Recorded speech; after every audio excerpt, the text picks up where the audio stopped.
Bonsoir à tous et surtout bon week-end en compagnie de Nyota Télévision. Sommaire de ce journal de 19h, le constructivisme des projets de recherche en sciences économiques et sciences de gestion. C'est le thème exploité lors des journées scientifiques organisées par la faculté des sciences économiques et de gestion de l'université de Lubumbashi. Étudiants, chercheurs, professeurs d'université y ont pris part. Les réfugiés du monde sont à l'honneur ce 20 juin 2015. Ces populations déplacées à cause des catastrophes naturelles, guerres et autres circonstances ont aussi des droits à respecter. Même les réfugiés ont des droits, pour preuve, ce 20 juin est une journée en leur honneur. Les guerres, les catastrophes naturelles, il faut le dire, sont les causes principales des déplacements des populations à travers le monde entier à ce jour. On en parle ici avec Augustin Kassongo. Les réfugiés vivent sur le sol africain. La guerre reste la cause principale qui fait exploser le nombre des réfugiés. C'est le cas dans l'est de la République démocratique du Congo, en Centrafrique, au Soudan du Sud, au Niger et même au Tchad. La migration vers les vieux continents par des populations minoritairement en provenance d'Asie, où elles sont victimes d'homophobie, est à la base des longues listes de demandes d'asile. Cette journée est censée interpeller l'opinion internationale sur le droit reconnu aux réfugiés répartis à travers le monde entier. Les professeurs d'université, chercheurs, chefs d'entreprise et autres membres de la communauté estudiantine ont été conviés aux journées scientifiques organisées, je vous en parlais, par la faculté des sciences économiques et de gestion à l'université de Lubumbashi. Le thème retenu pour cette année 2015 est le constructivisme des projets de recherche en sciences économiques et sciences de gestion. Le reportage de Félicien Kassongo et Augustin Célestin Muganza. Après les mots d'ouverture dont celui du professeur Didier Kilondonguya, doyen de la faculté des sciences économiques et de gestion de l'université de Lubumbashi, plusieurs intervenants ont développé les sous-thèmes retenus pour la circonstance. C'est notamment le projet de loi sur la sous-traitance en République démocratique du Congo, l'analyse contextuelle et le paradigme constructiviste, ainsi que le microcrédit et l'émergence de l'entrepreneuriat des femmes à Lubumbashi. Devant la crème scientifique, le professeur Jean-Pierre Mwanaba a d'abord expliqué le concept clé du thème constructivisme. Constructivisme des projets de recherche peut donc s'interpréter comme doctrine, philosophie ou art des projets de recherche. Les retombées de ces échanges scientifiques seraient d'abord bénéfiques pour la société louchoise, en particulier congolaise en général. Les entreprises, les entrepreneurs ont beaucoup de problèmes qui se posent dans leur secteur d'activité. Ces problèmes peuvent être résolus par l'université. Évidemment, pour que ce soit résolu par l'université, il faut que l'université elle-même aussi se vende.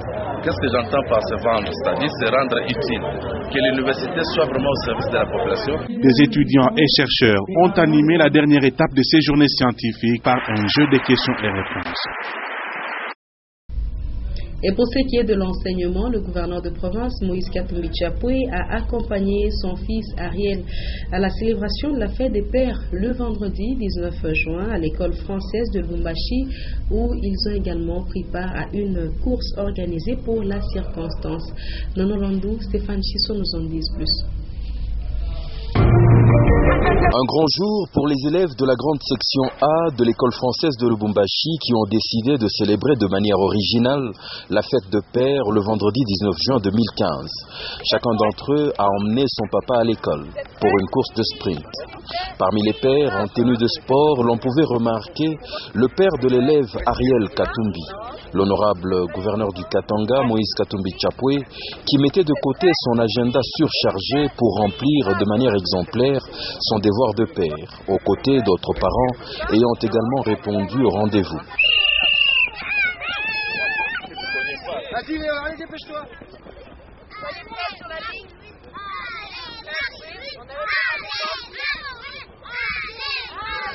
La course lancée, en tête de peloton, se place Ariel Katumbi, qui prend le large, devançant ses camarades.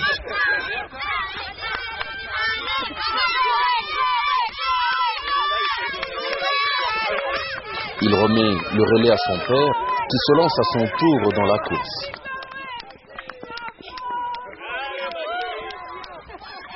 Pourchassé énergiquement par les autres parents.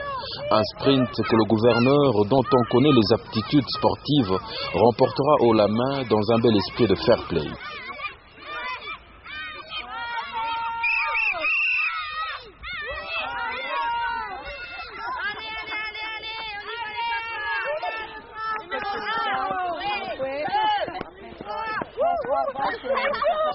L'image est belle à voir et dévoile un autre aspect de l'homme qui depuis 8 ans maintenant préside aux destinées du Katanga.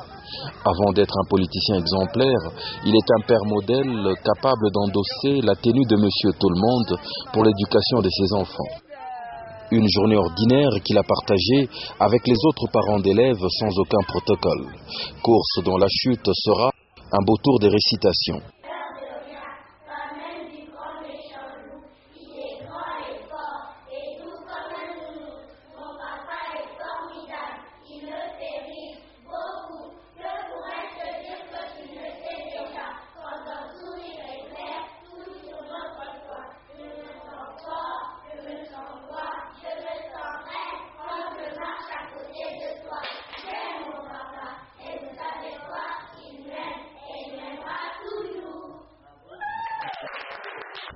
Qui a précédé la remise des médailles aux participants, pères et élèves. Bien entendu, ici aussi, Katumbi est numéro 1, père et fils. Les Katangais ont la belle assurance que leur destinée est entre les mains d'un homme qui d'abord sait prendre soin de sa propre famille. Un exemple qui devrait être suivi. Et c'est ce samedi 20 juin que les élèves de l'école maternelle Kilela Balanda ont clôturé l'année scolaire 2014-2015. La cérémonie de clôture s'est déroulée dans la grande salle du centre de formation Kilela Balanda, située à l'angle des avenues Kamagnola et Likasi. Ben KMB, Sylvain Mtamba nous propose ce reportage rendu par Augustin Célestin Mouganza. C'est une cérémonie de clôture de l'année scolaire 2014-2015 à l'école Kilela Balanda qui s'est ouverte par les animations et la prière. Les parents des élèves ainsi que les responsables de l'école ont été conviés à suivre les discours de circonstance. D'abord celui de la délégation des finalistes de la 3e maternelle. Puis ce fut le tour de la demoiselle Chantal, directrice de l'école maternelle Kilela Balanda. Le remerciement s'adresse d'abord à vous parents. Pour cette grande collaboration entretenue durant cette année, en nous envoyant les enfants et de cibler notre école parmi tant d'autres, et ensuite en plaçant cette confiance en nous, en inscrivant encore vos enfants. Elle sera relayée par le président du comité des parents, Guillaume Kazadi. Je tiens à dire au revoir à nos futurs ambassadeurs. Les ambassadeurs de Kilela Balanda dans les écoles qui vont bientôt les accueillir.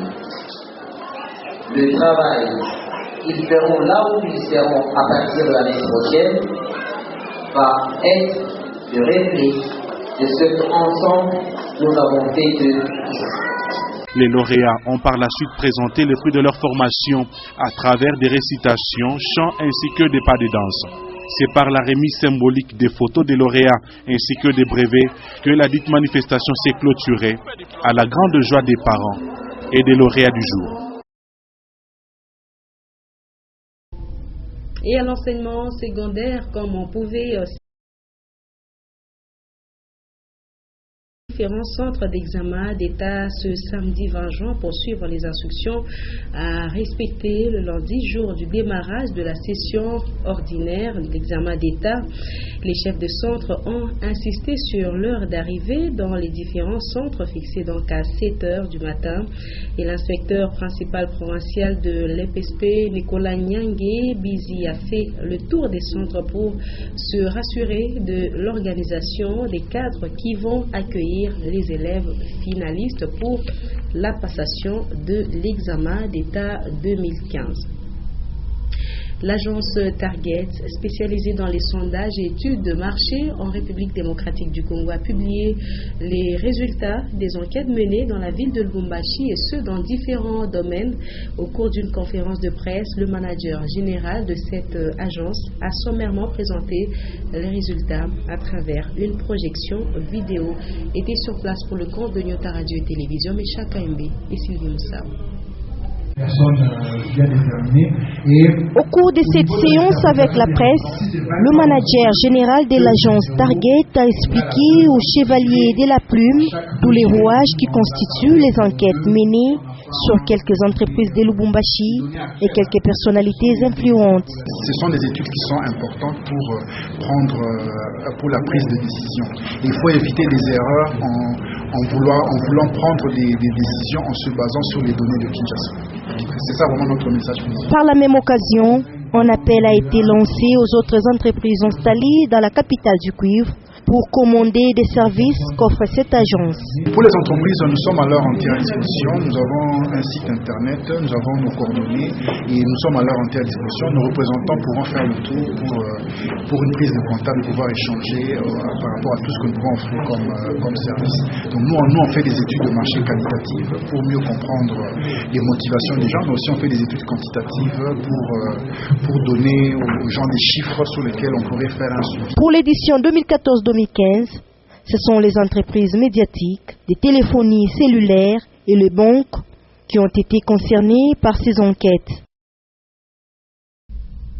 Sur un autre chapitre, quelques vendeuses et vendeurs du marché Terminus Golf ont peu de jours pour quitter la servitude de l'État pour la poursuite des travaux de voirie. Les vendeuses de légumes vont céder leur espace et occuper l'endroit où se trouvent actuellement les ateliers de menuisiers et de soudeurs, nous dit Maurice Mazel. Les travaux de voirie au Terminus Golf sont aux arrêts en attendant que les tenanciers des échoppes et boutiques quittent la servitude de l'État. Tous ont été sensibilisés pour arrêter leur activité commerciale. Le maire de Lubumbashi et le bourgmestre de la commune de Lubumbashi ont échangé avec les propriétaires de boutiques pour leur faire comprendre qu'il s'agit d'un travail d'intérêt public. La mairie de Lubumbashi leur a accordé assez de temps pour que ceux qui veulent enlèvent la toiture et les matériaux de construction qu'ils peuvent encore récupérer. Au terme du délai leur accordé, la brigade de démolition procédera à désencombrer l'endroit. Soucieux de voir les travaux de voirie se poursuivre, à l'unisson, l'autorité urbaine et ses interlocuteurs se sont convenus de libérer le lieu. À leur tour, les vendeuses de légumes vont aussi quitter le petit marché pour occuper le terrain où se trouvent actuellement les ateliers des scieurs et soudeurs. Ces derniers, à l'instar des tenanciers des échoppes, doivent dans le plus bref délai quitter l'endroit. Et pendant ce temps, les habitants de quelques quartiers de la ville de Lubumbashi continuent à dénoncer les nombreux cas d'insécurité dont ils sont victimes de la part des inciviques. Les coins les plus touchés sont les quartiers périphériques des communes annexes et Katouba, une partie du quartier Gambela, une situation qui nécessite une attention particulière des responsables. Une analyse que nous propose ici Edouard Kanko. L'insécurité refait surface dans plusieurs quartiers de Lubumbashi et l'inquiétude de l'Ochoa a atteint son paroxysme. Il ne se passe pas 48 heures sans qu'on déplore le cas de vol, meurtres et même assassinats. Les coins les plus touchés sont les quartiers périphériques des grandes communes, à l'instar des Katouba et annexes. Les habitants s'en sont plaints, mais leurs cris seraient tombés dans les oreilles des sourds. Dans quelques quartiers, blocs et cellules, les responsables essayent de distribuer des sifflets dans des familles pour alerter les voisins en cas d'agression nocturne. Une bonne initiative, mais pas du tout efficace pour mettre fin au phénomène insécurité. Les observateurs soutiennent qu'il faille renforcer les équipes de patrouille et les doter des moyens conséquents pour qu'elles soient à la hauteur de leurs tâches, vu que les auteurs de ces actes ignobles opèrent souvent à main armée. Même si ces mêmes personnes en uniforme, en les rencontrant la nuit, l'on a l'impression d'être en insécurité. L'obscurité qui caractérise certains quartiers suite aux coupures intempestives des courants serait aussi l'un des facteurs explicatifs de l'insécurité. Et du sport pour terminer ce journal. En match amical international, le tout-puissant Mazembe Englebert a été accroché par Platinum du Zimbabwe cet après-midi. Score 1 but partout. Et c'est une rencontre de préparation pour Mazembe qui devra affronter Al Hilal du Soudan le dimanche prochain. Et ce sera donc la fin de cette session d'information de 19h sur Nyota Télévision. Le rappel des titres avant de nous quitter. Le constructivisme des projets de recherche en sciences économiques et sciences de gestion, c'est le thème qui a été exploité lors des journées scientifiques organisées par la faculté des sciences économiques et de gestion. Étudiants, chercheurs, professeurs d'université y ont pris part. Les réfugiés du monde sont à l'honneur ce 20 juin 2015. Ces populations déplacées à cause des catastrophes naturelles, guerres et autres circonstances ont aussi des droits. Et c'est la fin complète de cette session d'information. Merci de l'avoir suivi. Prochain rendez-vous avec l'actualité, c'est tout à l'heure à 21h, 21h15, le journal en anglais, à 23h, les derniers échos, avec Patricia Naïsma Okabe. À très bonne suite de nos programmes.